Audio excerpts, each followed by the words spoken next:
Good afternoon, everyone. Thank you for joining us today. Today, Nicole Farrell with Wintergreen will be presenting over leveraging a comprehensive clinic intake to drive value. For the folks who are on the live call today, there are CEUs available. Unfortunately, we're not able to offer that for folks watching the recording. But if you have any questions, please feel free to put your question in the chat, come off mute, or if you're watching this recording and you have any questions, please don't hesitate to reach out. And with that said, Nicole, I will turn it over to you. Thanks, Laura. Hello, everyone. I am Nicole Farrell. I am a nurse and a family nurse practitioner and a senior consultant at Wintergreen. And I'm excited to be here with you today to really talk about a comprehensive clinic intake and how you can leverage that to drive quality in your clinic. All right, there we go. Have you ever had a patient that maybe came into your clinic feeling frustrated because their needs weren't fully understood? Or worse, they had a critical detail that was missed that led to a delay in care? It's a scenario we've all seen, and it's often because the clinic intake process wasn't as comprehensive as it could be. In fact, the studies show that up to 80% of medical errors stem from miscommunication during patient transitions, starting right at intake. That's where we can really make a difference, and that's what this presentation is all about today. Today, I want you to walk away with a clear understanding of how a well-designed clinic intake process can transform patient care, streamline operations, and ultimately drive value for your organization. So here's what we're going to cover today on the slide. So I want to start by sharing Frankie's story with you. Through his experience, we see that an optimized intake process can lead to faster, more accurate diagnosis, improved patient satisfaction, and ultimately a more efficient use of providers' time. Frankie's experience exemplifies that the direct link between quality, intake, and overall provider efficiency, and the importance to have a standard intake process that hits all components, every patient, every visit. We're also going to learn about Nurse Kelly and how her workflow or the lack of having that standard process ultimately impacts the outcome of Frankie's visit. And we'll also get to meet Dr. Martinez. We'll learn how her seemingly nonchalant greeting unravels critical details that could have been caught earlier in Frankie's visit and the impact these details have on Frankie's outcome. So let's start with sharing Frankie's story. His experience exemplifies the direct link between quality intake and overall provider efficiency and the importance of the standard intake process. Frankie is a 60-year-old male who checks in for a follow-up on his hypertension and hyperlipidemia. He walked into a busy community clinic one Tuesday afternoon. Frankie's life had been unraveling, and he was recently divorced. He lost his health insurance in the separation, and the financial strain meant he could no longer afford his blood pressure medication. For weeks, he's been rotating his pills, taking them every other day, hoping to stretch the supply.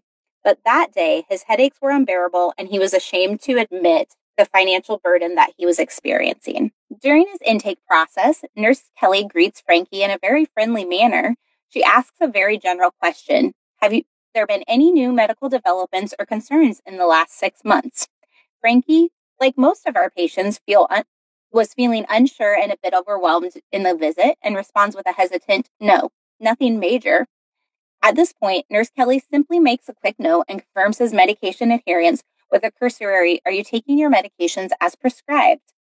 Although Frankie admits that he has been having difficulty, Nurse Kelly does not probe any further, and she neglects to review his prescription list or verify if he's encountering any barriers to obtaining his medication. In fact, she misses the crucial detail that Frankie has not been able to pay for his medications after losing his insurance, and that he was having symptoms due to not controlling his hypertension. Frankie was scared, but he was also ashamed, and he didn't want to admit how much he'd been struggling.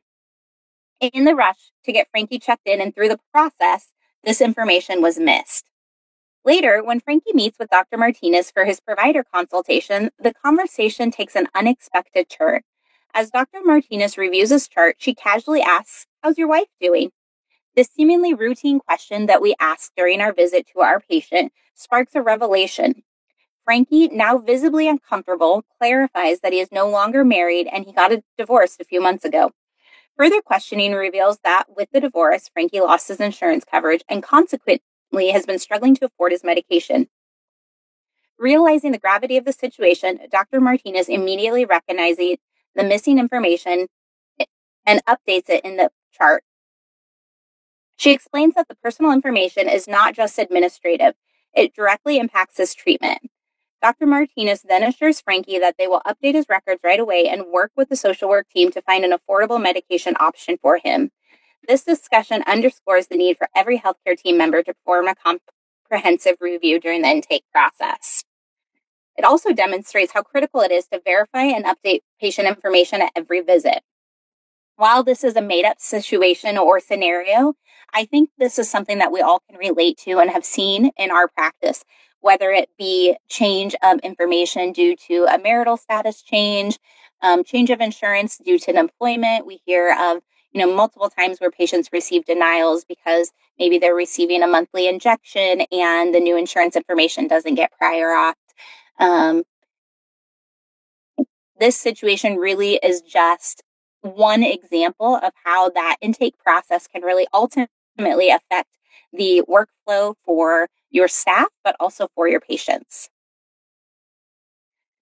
So when we look at rural health clinics, we really want to look at the 4 different buckets to make sure that we are looking for optimizing our performance. And those 4 buckets are operating, financial, value, and market.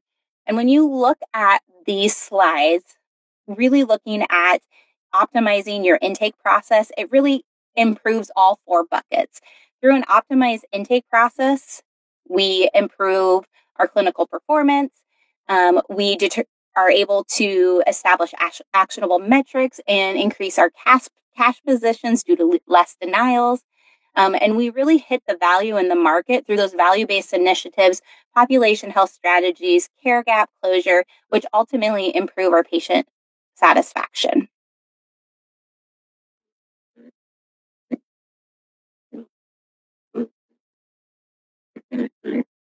So one key step in the evolution of optimizing your clinic intake process is ensuring critical patient data is captured early and accurately. By capturing complete and accurate patient data up front, we reduce delays and minimize administrative headaches for both staff and patients. This approach also helps us to quickly spot gaps in care, uncover chronic conditions, and address those social drivers of health early on, allowing for timely intervention. When providers walk into exam rooms with all of this information in hand, they can focus on engaging patients and shared decision making rather than scrambling or looking for missing information or details. And from a financial perspective, accurate coding, thorough documentation translate into smoother billing and appropriate reimbursement. Excuse me. Ultimately, a well-tuned intake process benefits everyone. The patients receive better care, providers work more efficiently, and the practice remains financially healthy. So let's look at some of those challenges we've seen in the traditional intake process. A lack of a standard process can really lead to inconsistent documentation, which then can lead to missing or duplicated information, creating confusion for both staff and providers, and creating confusion when it comes to coding and billing those charts.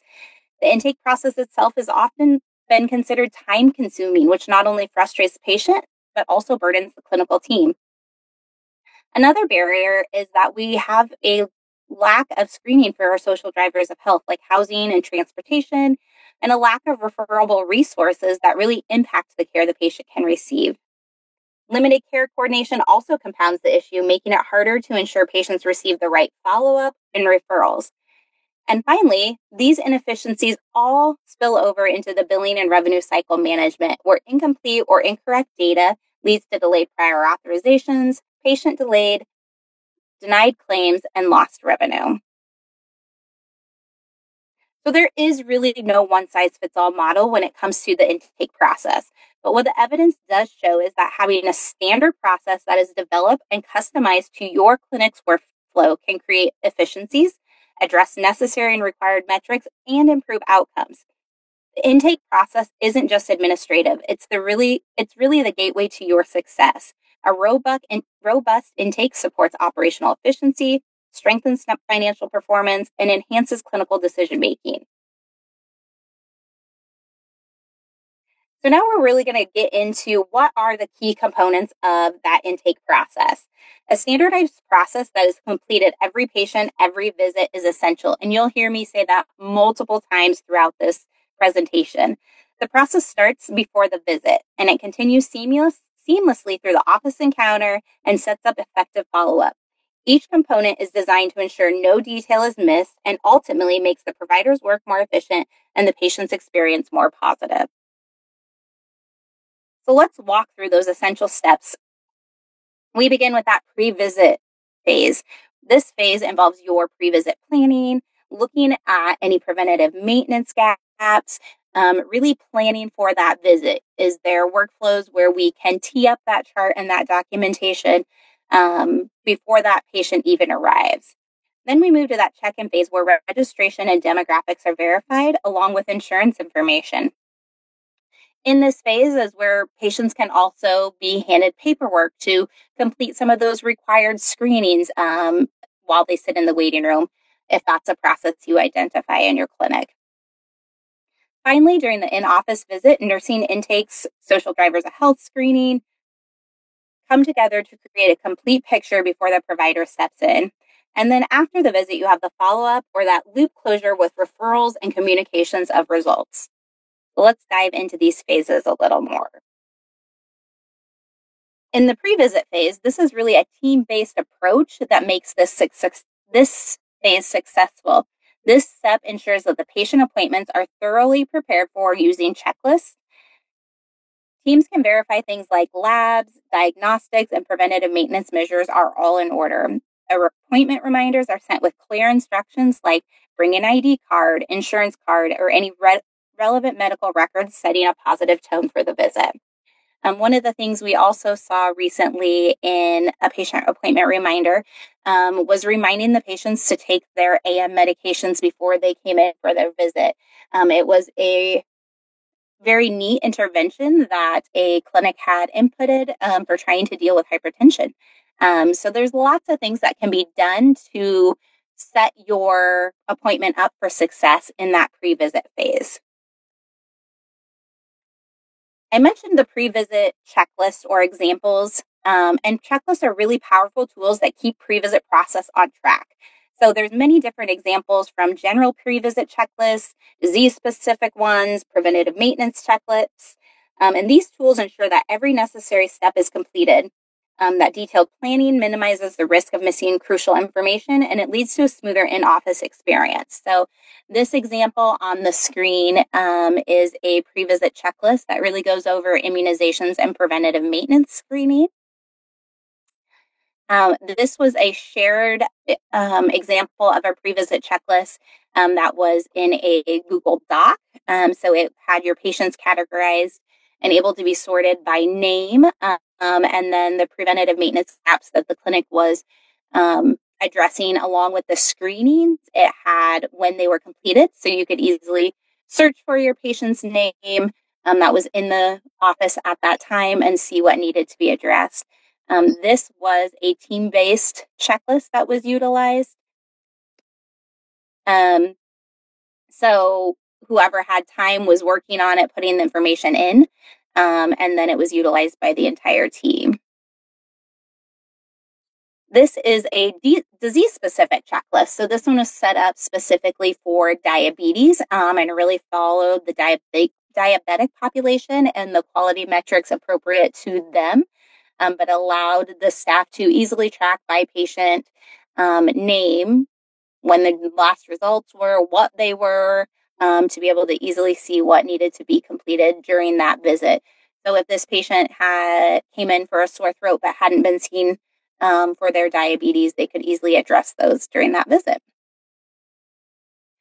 This was an example of a preventative maintenance checklist, and it was broken down by age and gender. So you could easily look and say, I have a male patient in the office today who's the age of 50 through 64, and cross off or circle or however worked best for you to determine what needed to be addressed during that visit today. So, maybe you had a patient, I think we all have those patients who don't come in for their annual wellness visits and maybe come in only when they need stuff. so you could address those preventative maintenance gaps while you had that patient in the clinic for that visit. So let's move and go into that check-in and registration phase. So once that patient arrives, the check-in process confirms their registration details and collects necessary documents such as identification and insurance cards. But this step not only confirms the patient details, but also ensures that pre-visit paperwork is complete, really setting the tone for an efficient clinical encounter. Although it may seem routine, the check-in and registration process is actually a cornerstone of clinical efficiency and smooth provider workflow. Collecting accurate demographics, such as phone numbers and addresses, ensures that patients can be reached quickly for follow-ups, appointment reminders, and lab results notification. You don't know how many times and how many stories we've heard from providers. I needed to call this patient back with this critical lab result, but their number wasn't correct in the computer, or we're hunting down insurance information, trying to prior auth something because the insurance wasn't updated. And so I think it really a lot of people underscore the importance of that registration and front staff role, and the role they play in the efficiency and patient outcome. So insurance verification is also a critical component.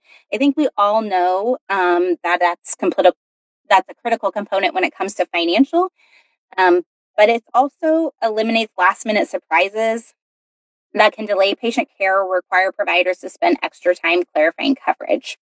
In today's healthcare environment, providers are now required to think beyond clinical treatment alone. Offering a prescription or scheduling a procedure without first considering a patient's insurance coverage can lead to unexpected costs, delayed treatments, or denied claims. Patients are more cost conscious than ever, and their ability to follow through on recommended care often hinges on coverage delays like copays, deductibles, and formularies. By verifying insurance benefits and understanding prior authorization requirements upfront, providers can guide patients towards options that are both clinically effective and financially feasible.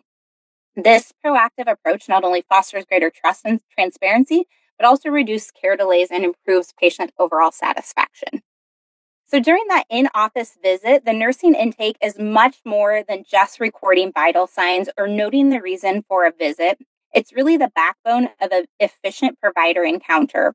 When nurses use standardized orders, they not only ensure that all the routine data is captured, but they're also setting the stage for the provider to make informed decisions quickly. For example, standardized protocols can prompt the nurse to initiate necessary lab screenings or even immunizations before the provider even enters the room. This proactive approach means that care gaps like overdue screenings, missed preventative measures are addressed early, ensuring that the visit is both comprehensive and streamlined. A well-executed nursing intake transforms the flow of the visit. It minimizes interruptions by gathering and organizing all critical patient care up front. As a result, providers can focus on complex clinical decision-making rather than chasing missing details. In essence, a great nursing intake not only enhances the quality of patient care, but also boosts provider efficiency, allowing the entire care team to work smarter and more cohesively.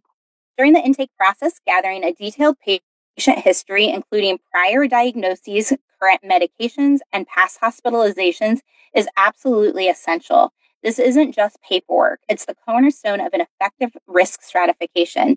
So as we noted in Frankie's story in the beginning, just asking the question of, has anything changed? Do we need to update anything? Is no longer what can be done during that intake process. We really need to have a complete picture of that patient's health history so that we can accurately assess their risk profile and tailor our care accordingly. For instance, a record of prior diagnoses and hospitalization helps us identify chronic conditions and potential complications that may require more intensive management.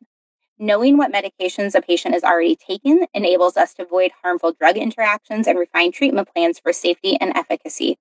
This level of detail not only informs clinical decisions, but also plays a critical role in proper risk adjustment coding and resource allocation. In essence, through the intake that captures these key elements, it ensures providers can make informed, targeted decisions quickly. So as we talk about risk stratification, There's many things that go into that, and having this documentation every visit, every time ensures that we are able to address those conditions and ensure that we are monitoring and assessing those patients appropriately. Screening for social drivers of health during the intake process is another vital step in delivering comprehensive patient-centered care. When we ask about factors like housing stability, access to nutritious food, transportation, and financial barriers, we're uncovering elements that can significantly impact a patient's health outcomes. By identifying these challenges early on, the care team can tailor interventions and connect patients with community resources, ensuring that these non-medical factors don't hinder the recovery of ongoing care.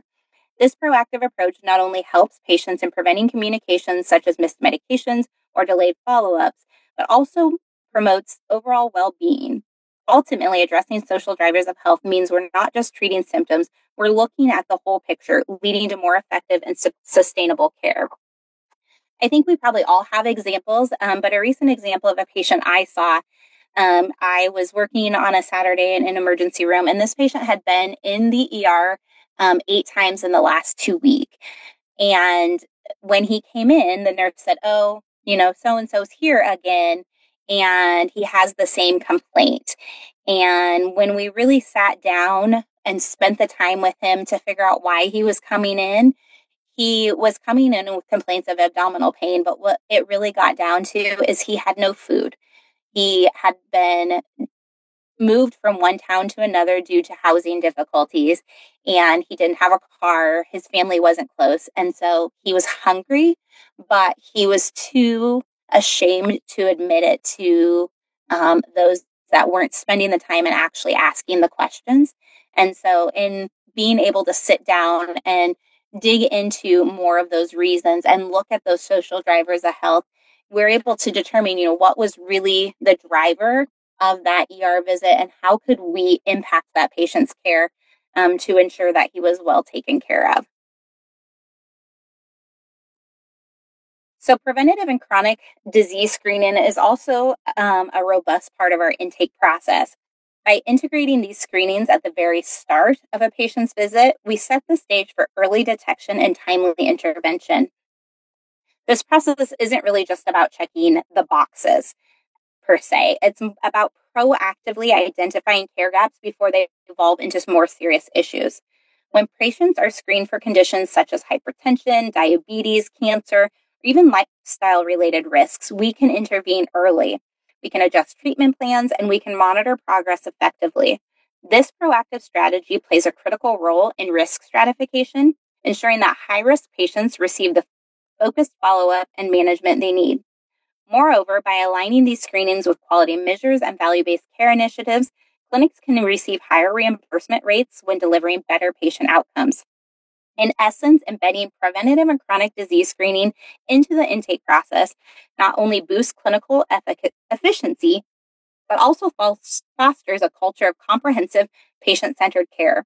This approach ultimately leads to improved long-term health outcomes and a more resilient and healthcare system overall. So let's get into the interconnectedness of the intake process. And I've hit on this a little bit as we've went through the presentation today. But an accurate and comprehensive clinic intake process lays the groundwork for a smooth, efficient visit, directly impacting both the provider's workflow and the patient's outcomes. When the care team captures complete data up front from current medications, past medical histories, social drivers of health, providers can quickly identify care gaps and tailor treatments. This not only reduces the time spent hunting down missing information, but also ensures patients receive timely, targeted interventions. Ultimately, a strong intake process helps providers work more efficiently, lowers the risk of errors or oversights, and leads to better clinical outcomes. A comprehensive intake process does more than just collect basic demographic information. It proactively flags overdue screenings, identifies chronic conditions, and uncovers those social drivers of health. In other words, an accurate intake paves the way for a more efficient visit and better outcomes, allowing providers to spend their time where it truly matters, delivering quality, patient-centered care. So standardizing our intake process is crucial because it lays the groundwork for all of the subsequent process optimizations. By establishing consistent and reliable procedures from the start, we not only reduce errors and improve efficiency, but we also ensure that we meet regulatory standards and collect high quality data. All of these tools work together to collect essential visit data and streamline our processes. By using pre-visit planning, we can identify and address any care gaps ahead of time, as well as place necessary orders before the patient arrives.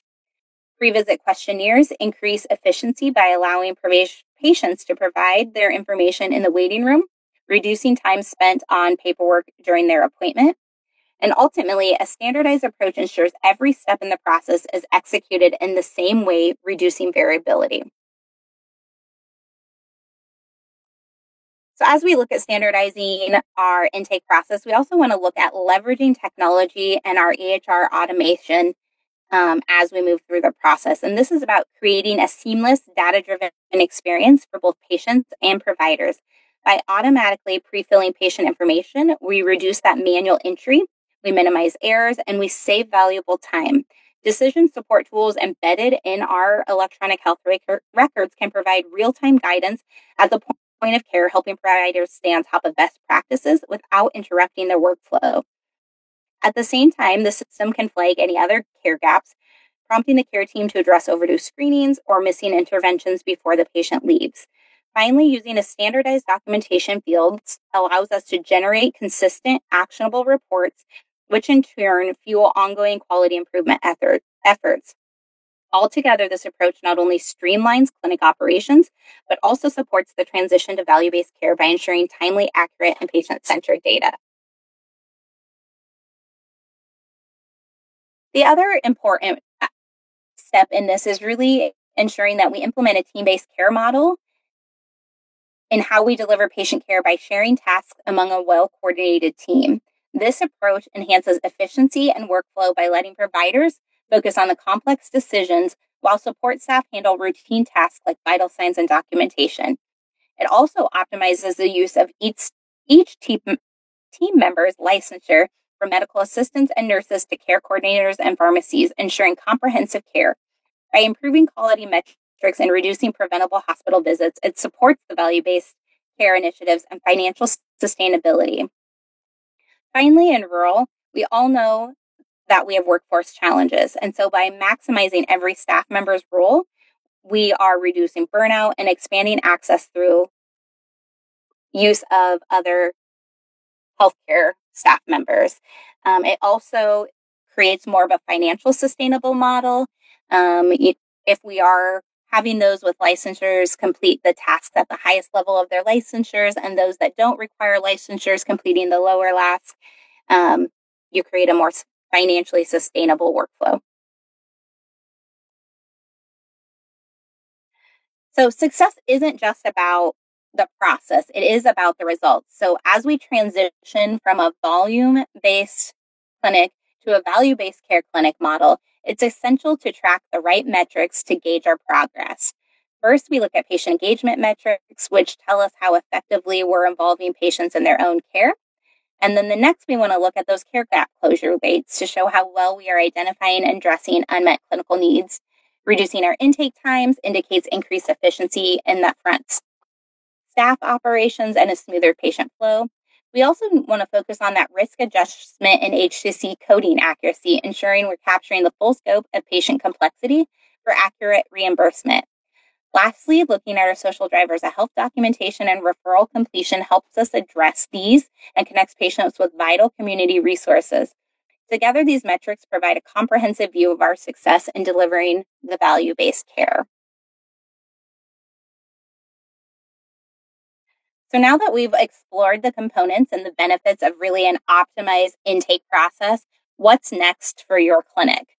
So first, you want to conduct an intake process audit. We talked about in the beginning that every clinic is different and there isn't one model that fits all. So you want to do this audit and identify any current gaps and inefficiencies. What are you lacking in your intake process? What's not being done every patient, every visit? Where are you having gaps? Are we checking insurance verification? Are we verifying the patient's address and phone number by having them verify it instead of just saying, is this your address? Then once we've identified those gaps, we want to implement, we want to look at what structured screening and documentation tools do we have implemented to ensure accurate data capture for risk adjustment and care coordination.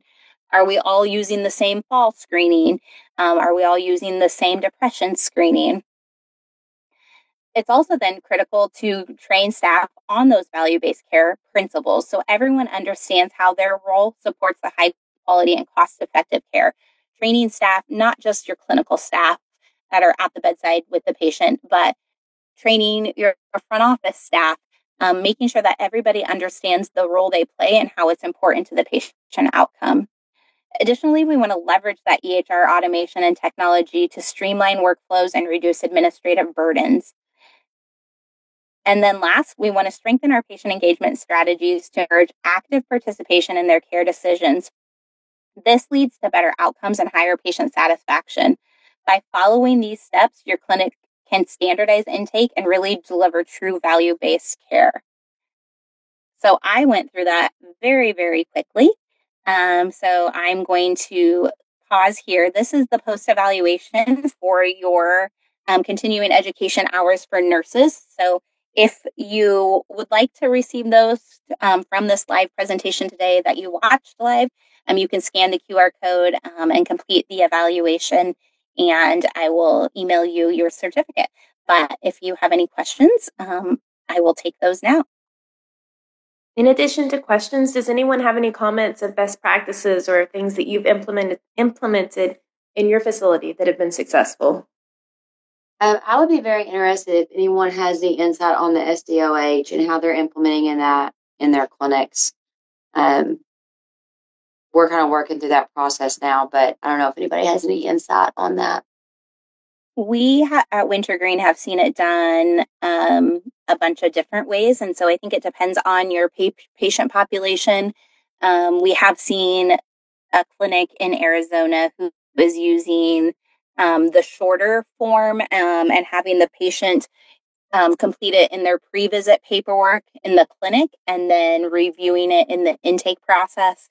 We've also seen clinics who are asking the questions during the intake process.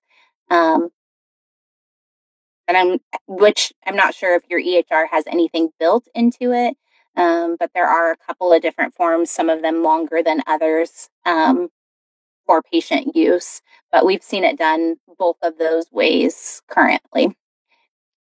Do you have a recommendation or a link on some forms that y'all have found to be most successful? I know there's a lot of different templates out there. I don't know if you guys have one that y'all see be the most successful or a couple different ones. Yeah, absolutely. I will email those to Laura to share with everyone which ones are approved for the measure and the links to them. So then you can decide which one works best for you and your clinic. We are recording the session today, and we will have the slides available as well. And so I can include those links in that same email that we send out. That would be awesome. Thank y'all so much.